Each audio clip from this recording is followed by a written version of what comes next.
Good afternoon. I'm sorry my voice is a little shaky or not as loud. I'm not feeling very well. But the chart that I'll be talking about is ages of first-time mothers in 2016. So the way to correctly read this chart is you need to look at the y-axis and the x-axis. So the horizontal axis, which is the lower part, are ages, and the ages are 14 through 44, which is a 30-year age gap, which is a large one. And then the vertical axis is percentage of women who become a first-time mother at that specific age.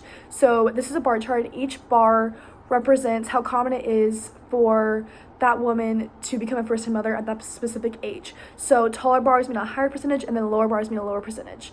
And there's a color differentiation along this chart, and so it goes from darker purple to light green to dark green, and that just makes it easier to distinguish ages in like different kind of age groups, like younger, then like median, then like older women.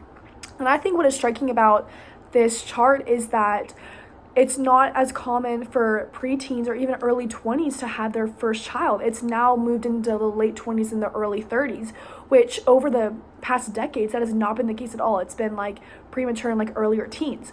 So what do I think this means is that I think, first of all, birth control is way more relevant in today's society. I know a lot of friends that are birth control, and then I also know parents that like encourage people to be on birth control. So I think in the past that has not been the case, and so I think that has prevented a lot more teen pregnancies.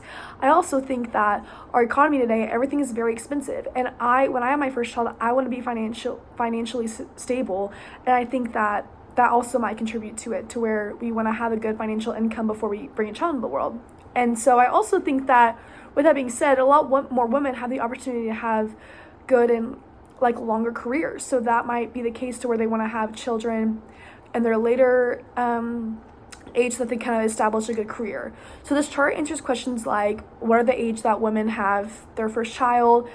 And then it also answers how this has changed over time and from 2016. So I also think that it raises new questions. And one of my questions was, how does their health for like older women that have a child, how does that affect their birth? Because there's like a huge drop from like 36 to 44 of like women that don't have their child, and I think that's because of health reasons. And then I also like question, how will this trend evolve into the coming decade? So those are my questions, and that is how I read this bar chart. Thank you.